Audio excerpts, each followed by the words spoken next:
Isang mapagpalang umaga po sa atin lahat. Ngayon po nagbalik eskwelahan na po ang mga ating mga kabataan, ang ating mga estudyante. Asahan nyo po na ang ating kapulisan ay puprotektahan kayo, babantayan kayo para sa mga criminality at maging ligtas kayo. Kung sakali man meron kayong problema sa inyong mga eskwelahan na alam nyong magiging panganib sa inyong seguridad, huwag kayong mag-alala. Dahil may pulis tayo dyan sa bawat eskwelahan na nagbabantay, nangangalaga para maging mapayapa kayo. Kaya huwag tayong matakot sa mga kabataan. Okay? Lalong-lalo na sumunod tayo sa alituntunin, gabay at mga sinasabi ng ating kapulisan para din po yan sa inyo. At lagi niyong tandaan, ang ating kapulisan ay kaibigan ng bawat kabataan, bawat mamamayan at handang silang ipagtanggol ka sa anumang uri ng mga taong gusto kang ipahamak. Kaya again, suportahan natin ang ating kapulisan at maging masunurin tayo sa mga bawat paalala para na din ho yan sa inyong ikabubuti. Dial 911, darating sila. Huwag na kayong maghanap ng pulis sa presinto sapagkat ang pulis ay nasa inyo ng mga telepono. Darating kami sa loob ng 5 minuto. So, rather na sila ay magtatambay dyan, isasarado natin. So, sila ay maglalakad sa kalsada or sasakay sa kanilang mga mobile at ang pinaka-bottom line, palagi sila may mga radyo. Sinabi ko sa kanila, dapat laging may nakikita na pulis.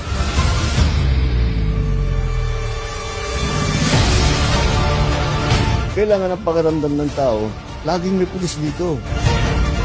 Nararamdaman ng mga tao na safe ng kapaligiran kahit saan Metro Manila, kahit saan magpunta, okay naman. Okay ang palakad ng mga gobyerno natin, mga kapulisan, ayos naman. Mas maganda-ganda naman maraming kapulisan. Nakikita naman natin yung mga pulis dito. Responsive naman sila, active naman sila na nag-aayos ng mga traffic natin dito sa lugar na to.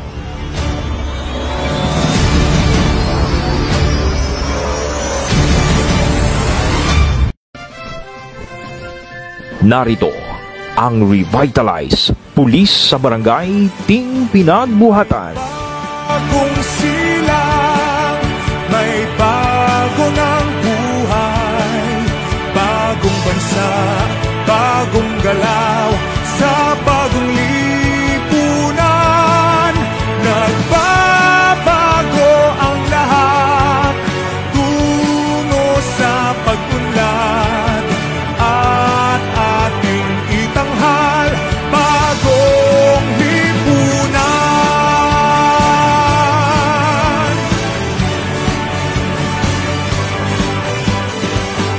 Ang gabi nagmaliw ng ganap at lumipas na ang magdamag. Madaling araw ay nagdiriwang, may umagang namasdan. Ngumiti na ang pag-asa sa umagang anong ganda. May bagong silang, may bago ng buhay, bagong bansa, bagong galaw, sa bagong lipunan. Nagbabago ang lahat, tungo sa pag-unlad, at ating itanghal bagong lipunan. May bago ng buhay.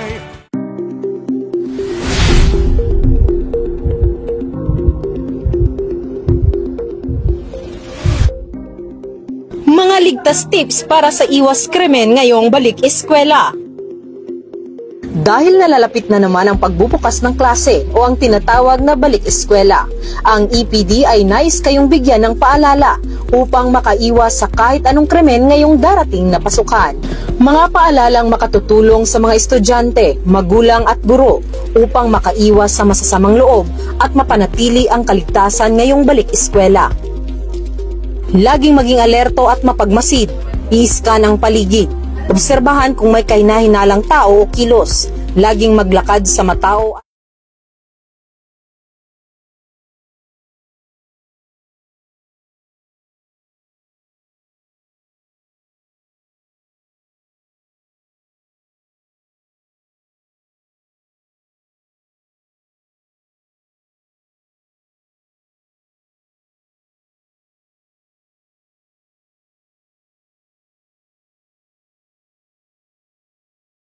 Cellphone. Huwag gumamit ng cellphone sa kalsada o habang sakay ng jeep o bus sa bukas na bintana.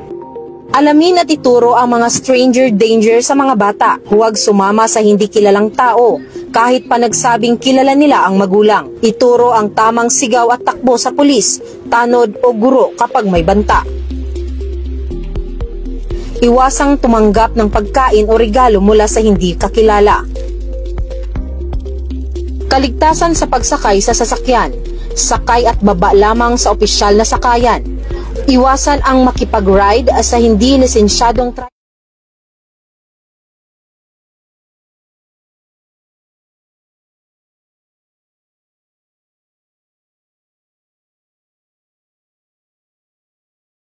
kilos o insidente. Alamin ang emergency hotline ng PNP, barangay, school security. Sumunod sa school safety protocols at drills. Samahan ang bata kung kaya, lalo na sa unang linggo ng klase. Maglagay ng ID sa bag at katawan, may pangalan, kontak ng magulang at medical info. Tandaan, ang kaligtasan laban sa krimen ay nagsisimula sa pagiging alerto, responsable at maagap.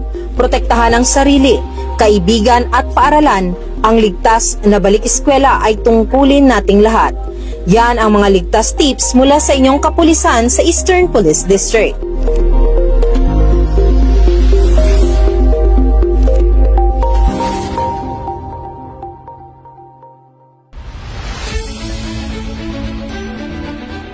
Magandang buhay, bagong Pilipinas.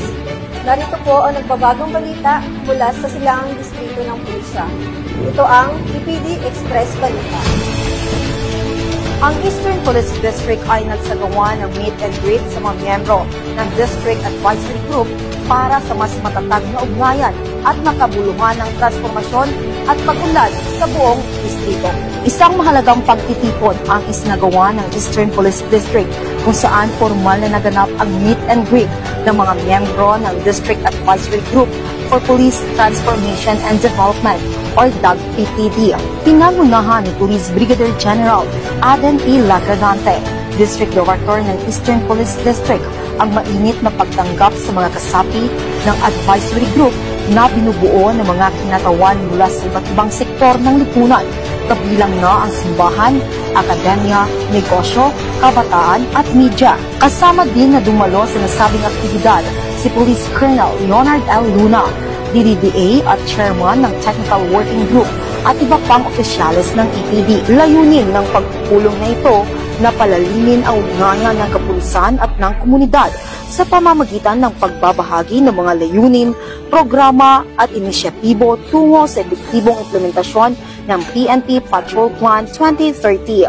isang hakbang para sa tunay at makabuluhan ng pagbabago sa hanay ng kapulisan. Binigyang diin ni Police Brigadier General Lagradante ang kahalagahan ng partisipasyon ng advisory group sa pagbibigay ng mga rekomendasyon at suporta sa mga reforma at inobasyon na isinusulong ng EPD.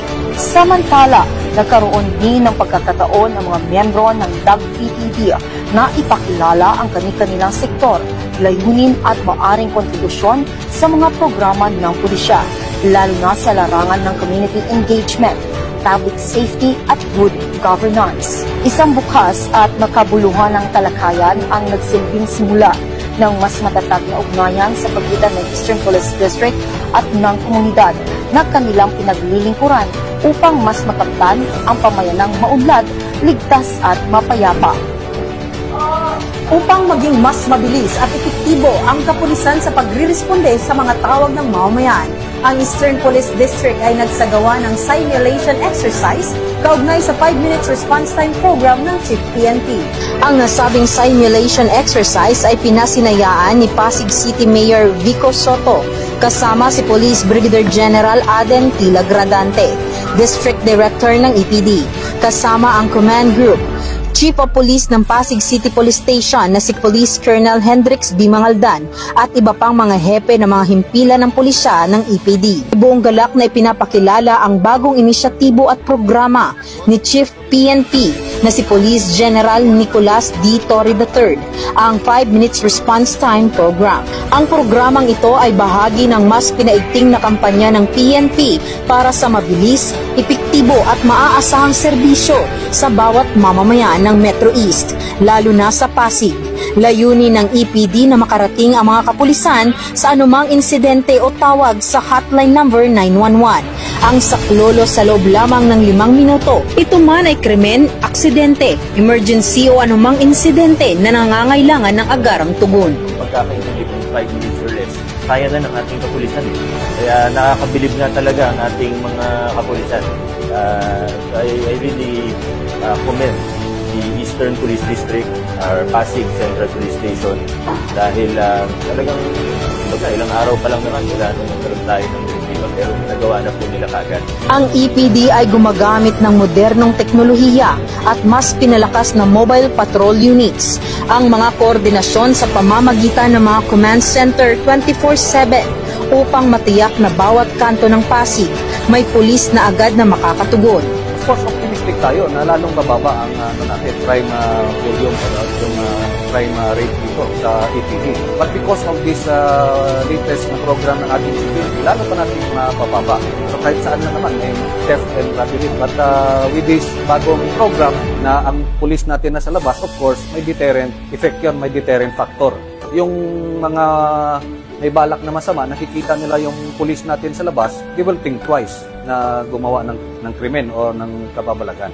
Naniniwala ang EPD na ang kaligtasan ng mamamayan ay isang karapatang dapat pangalagaan at sa tulong ng programang ito, mas magiging mabilis ang serbisyo, mas magiging ligtas ang komunidad at mas mapapalapit ang ugnayan ng pulisya at ng taumbayan. Ang PNP ay humihiling ng patuloy na suporta at kooperasyon ng ating mamamayan para sa mga insidente o agarang pangangailangan. Tumawag lamang sa hotline 911 para sa mabilisang responde at aksyon ng inyong mga kapulisan. At yan ang Balitang Express, Eastern Police District. Sa bagong Pilipinas, ang gusto ng pulis, ligtas ka. Magandang araw po.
Isang mapagpalang gabi sa inyong lahat.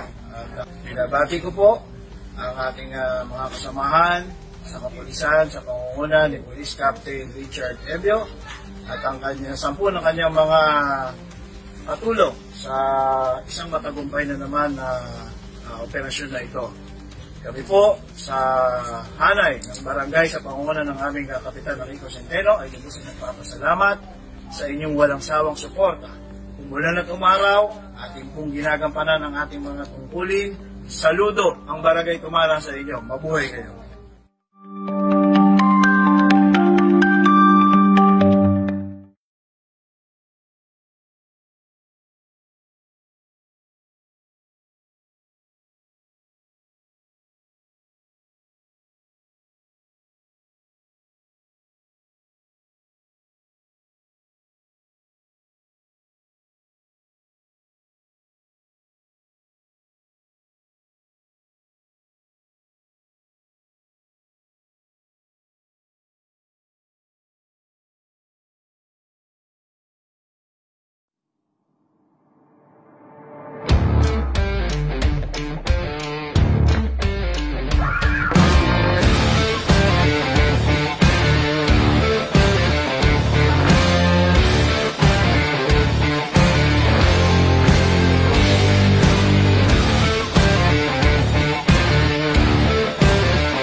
Short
break. 40 base, 424.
May bagong silang, may bago ng buhay, bagong bansa, bagong galaw, sa bagong lipunan.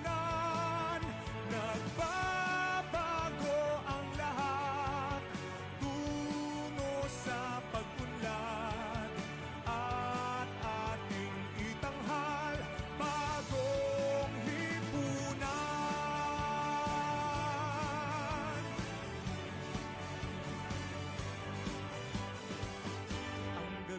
Nagmaliw ng ganap at lumipas na ang magdamag, madaling